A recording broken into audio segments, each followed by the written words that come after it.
네, 반갑습니다. 12월 27일 일일 브리핑 시작합니다. 부동산 결산의 시간이 다가오는 것 같습니다. 내년은 답 없는 거 아시죠? 서울 아파트 거래량 12월의 거래량이 한 2,500건 정도 예상됩니다. 올해 연초 수준으로 다시 회복해 간다. 제가 늘 말씀드리는 부분이 24년은 21년과 닮아 있다. 차트를 얼핏 보면은 요 빨간 점이 찍혀 있는 요 갈색선의 흐름과 24년의 빨간 선의 흐름, 이때 기준금리보다 더 낮은 대출금리 이런 것들이 등장하기 시작하면서 거래량이 폭증하기도 했었는데요. 그 외에는 비슷해 보인다. 22년과 24년은 닮아 있을 것이다. 서울의 22년 기억나시죠? 정말 암울했습니다. 지방 광역시보다도 더 적은 거래량을 나타내곤 했었죠. 자, 서울의 거래량 12월 달 2,600건 정도 현재 예상이 되는 상태. 아마 그거보다 더 적을 것 같습니다. 부산에 있는 비싼 아파트, 요 LCT입니다. LCT 가격을 대충 보면은 평당 한 5천만 원 정도, 느낌이 있습니다. 대구에서 제일 비싸다고 쳐주는 아파트, 두선 이브드 데니스, 평당 한 3천만 원 정도. 제일 비싼 아파트들, 도시 인구 규모에 걸맞게 가격이 요 정도로 나오는 것 같죠. 자, 부산과 견져 봤을 때, 그러면 서울에서 가장 비싼 아파트, 한남, 더힐, 그런 거 있죠. 가격이 얼마 정도 할까요? 평당 1억 5천입니다. 인구 얼마? 인구 900만? 930만?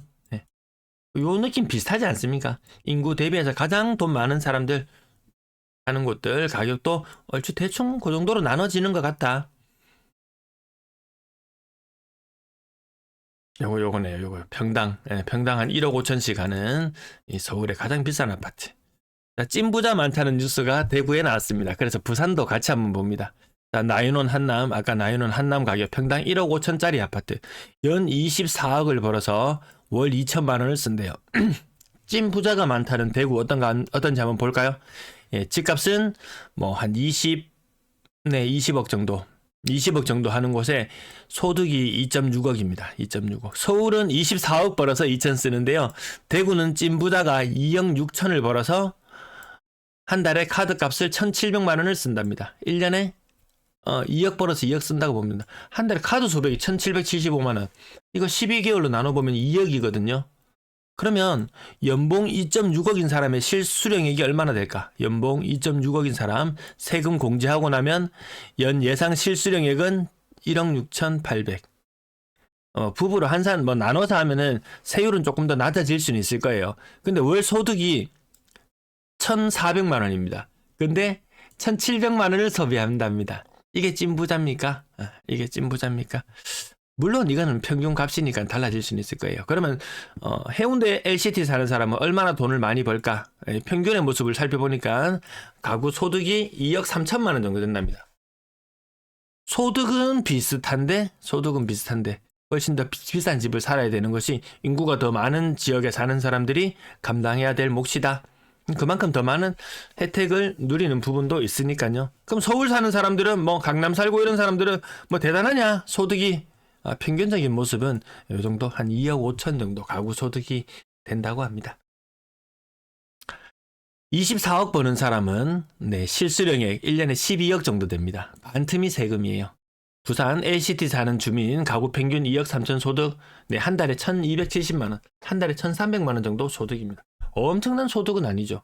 근데 이 소득으로 집을 산다? 이것도 만만치 않거든요. 24억 소득자가 100억 집을 사는 서울, 2억 6천 소득자가 20억 집, 2억 3천 소득자가 30억 집을 사는 부산의 모습, 이 정도로 대비해봤고요. 내년은 정말 아니다 이렇게 말씀드리는 부분이 가격 하락세에도 거래량 반등이 없다. 가격은 하락하고 이 벌집순환 모형에서 가격은 하락하고 거래량은 증가해야 된다. 근데 거래량은 감소하고 있다. 지금은 침체 본격화 혹은 경기 불황 2단계입니다. 상승하던 시기에 이만큼 상승했을 때 이제 그만 상승하겠지라고 생각했는데 재차 한 바퀴 더 우려먹었습니다. 이게 10년에서 12년 세월을 보냈습니다. 3년의 조정 끝나갑니다. 또다시 시작되는 것 같습니다. 아무튼 회복세에 진입을 하려면은 가격은 안정되어야 되고 거래량은 증가를 해야 되는데 그것과 반대의 양상이 나타나고 있다. 가격은 안정되지 않고 가격은 빠지고 있고 거래량은 줄어들고 있고 전혀 투자할 시기는 아니다. 다큐프라임 돈의 얼굴 요거 역작이었죠. 요 이전 시리즈가 역작이었는데 요것도 지금 시간이 2시간 25분짜리로 나왔습니다. 이것도 볼라 그러면 다 유료예요. EBS 막 결제해야 되고 이렇습니다. 내년 부동산 시장 쌍절벽, 입주 물량, 공급 물량 올해보다 30% 모두 줄어드는 그런 상황이다. 이걸 바탕으로 내년의 거래량이 저는 30% 정도 줄어들 것이다. 부산 올해를 관통하는 거래량은 2200건 정도가 아마 평균 거래량이었을 거예요. 입주 물량 30%, 공급 물량 30% 감소하는 25년이 되면 이 거래량이라고 하는 것은 20%, 30% 줄어들어서 저는 내년에 평균 거래량을 1500건 선으로 나타날 것으로 그렇게 예상합니다. 이렇게 그려놓고 보니까 22년 파란색 선과 이 까만색 선이 그렇게 크게 차이나 보이지 않습니다. 가장 암울했던 시기 22년, 그것이 다시금 재현될 조짐을 보이고 있다. 나라가 망조가 들면 이렇습니다.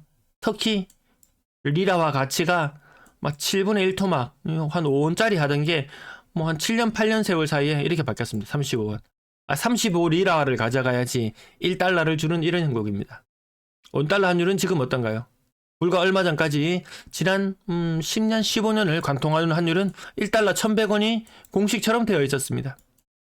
지금은 어떤가요? 1500원에 600해 가고 있습니다. 터키처럼 어려운 정국을 거치게 된다면 1달러가 3000원을 간다. 그래봐야 3배 올랐습니다. 터키는 몇 배 올랐나요? 7배 올랐습니다. 물론 코로나 이후에 뭐 관광 수입도 줄어들고 이런 어려운 부분들이 있었잖아요. 우리 이제 반도체 겨울이 다가올지도 모릅니다. 다른 여타 산업군들 다 어려워합니다. 나라가 어려워지면 이 꼴이 납니다. 물론 이런 과정들을 통해서 뭐 집을 가지고 있었다. 집값이 5배 올랐다. 뭐 주식이 5배 올랐다. 예, 그런 본전치기 있는데요. 리라와 기준으로는 급격한 상승 뭐 이렇게 느껴질 수 있겠지만 나다로 별거 없습니다. 은행에 넣어놔도 40%씩 이자를 주는 이런 이렇게 망하면 안 된다. 일본처럼 곱게 가자. 일본이 망했다. 일본을 닮아간다. 이렇게 말하지만 그렇게만 닮아가도 준수할지도 모르겠다. 원달러 환율 요동치고 있는 12월 27일이었고요. 이게 장중에는 제가 좀 일찍 캡처를 해놨는데 1485원까지 갔던가 아무튼 미쳤습니다. 누군가가 어제도 제가 달러에 대해서 우려스럽다. 요거는 달러 환율은 제가 계속 추적을 해서 알려드렸던 부분이니까요. 그럼 달러를 보유하고 있어야 되냐. 달러 이자가 지금 4.5% 정도 아마 주는 것 같습니다. 2년을 가지고 있었을 때 달러 이자 10%, 혹여나 환율이 다시 예전처럼 좀 회귀를 해서 1300원대로 떨어진다, 10% 정도 떨어진다, 그런 본전치기. 그래서 요거는 그냥 해지 개념으로, 저도 전체 자산 중에서는 달러를 그렇게 많이 가지고 있지는 않습니다. 하지만 해지 개념으로 어느 정도 가지고는 있다. 지금 사기에는 부담스럽죠. 자, 주간 실거래 지수가 발표되었는데요. 부산 지난주와 같은 낙폭, 전세 상승폭은 조금 줄어들었고요. 이 가운데 경기도가 하락으로 접어들었습니다. 서울 근근히 버티고 있죠. 뭐 25년 되면 입주 물량이 뭐 부족하고 집값이 오르니 그럼 진작에 올랐어야죠. 이거 아닙니다. 내년에는 괜찮아지겠지 하고 이미 서울의 집값은 5월달, 6월달, 7월달 그때 이미 한번 쏘아 올렸는데 웬걸 전망이 점점 갈수록 안 좋아지니까 그런 것 같습니다. 쿠팡관리 댓글창 혹은 설명란에 있는 그 링크 꼭 클릭해 주세요. 자, 매도 물량이나 이런 것들 너무 잔잔해 보입니다. 너무 큰 변화가 없고 잔잔해 보입니다. 부산의 거래량 12월달 거래량 요거 내년 시뮬레이션에 넣는 겁니다. 거래량은 조금 더 줄어들 것이다. 1500건대의 거래량 22년과 무척 닮을지도 모르겠다. 지금까지 시뮬레이션 해보면은 12월의 거래량은 1650건이 예상됩니다. 올해 가장 적었던 2월의 거래량이 1860건이었거든요. 12월의 거래량은 1650건 정도 나올 것이다. 내년은 더 암울하게 시작할 것 같다. 뭐 정치판 싸우고 하는데요. 사실 답이 보이지 않습니다. 정리하고 과감하게 정리하고 더 나은 방향으로 나아갈 수 없습니다. 조선시대의 역사를 공부하다 보면 늘 분통 터지죠. 맨날 붕당? 뭡니까 그거. 맨날 싸움을 일삼던 거 지금 하나도 다르지 않습니다. 그 이후에 나라가 기울어 가잖아요. 자, 뒷부분들 조금 줄일까 하다가 다시 300건을 하향 돌파할 것 같습니다. 지금 거래량은 한 54% 정도 신고되었는데요. 많으면 한 300건 정도 거래량. 고점 대비 거래량이 반토막 난다. 300건 아래로 다시 내려올 것 같다. 그리고 고가의 거래는 점점 줄어들지 않을까.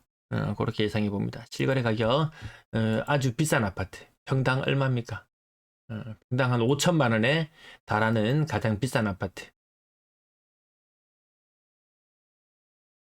테넌바움 거래 조금 보이고요.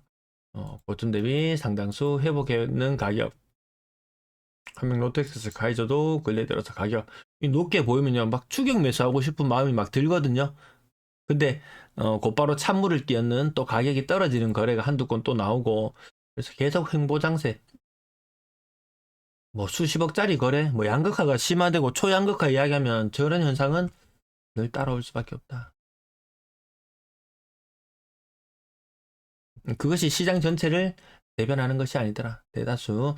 그래서 제가 부산 사람들이 그 소득이나 인구나 이런 걸로 견적봤을 때 대구가 평당 1,000만 원이라면 부산은 한 1,300만 원, 많으면 뭐 1,500만 원. 뭐 그 정도까지가 적정한 그 보통 사람들의 그 주거 형태여야 하지. 이건 너무 비싸죠. 제가 4, 5, 5 이야기해도 그것도 비싸다고 이야기한 사람 많습니다. 부산 비싼 거 맞습니다. 7억, 8억 우습게 가격 나타나는데 그거 소득자 30억짜리 집에 사는 사람들도 연 뭐 실수령의 기준으로 2억 정도 되는 게 평균이거든요. 연 1억 정도 실수령이 되는 가구 15억짜리 집에 살고 그거 풍요롭지 않습니다. 실거래 오늘 그렇게 많지 않았고요. 구별로 거래량이 지금 50% 정도 지금 이상 진행이 되었다고 봤을 때, 자, 다음 달의 거래량도 다 같이 많이 줄어든다. 12월의 거래량은 1650건 정도 예상이 된다. 또 1월 말 되면 설 연휴가 있고 이래가고 거래가 좀 덜 신고되고 이러면은 이것보다 더 적을 수도 있어요. 분위기가 서서히 식어간다. 이게 일본 형태. 서서히 식어간다. 근데 환율은 미친 듯이 치솟고 있다. 이거는 전 남미나 터키 같은 형태 종잡을 수 없습니다.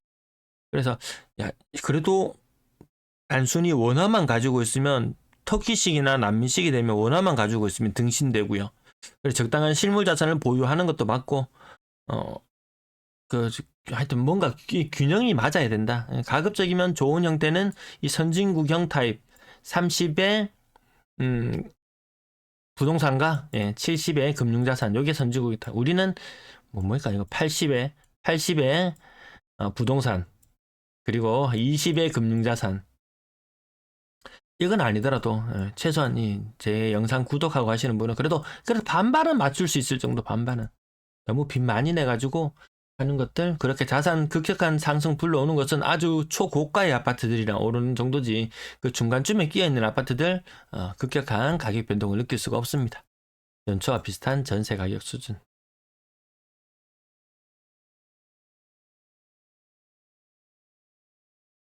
임대 거래량 11월달 적죠. 적은 게 확연히 느껴집니다. 내년에도 갱신은 많고 임대 거래는 많지 않을 것 같습니다. 네, 시청 감사합니다.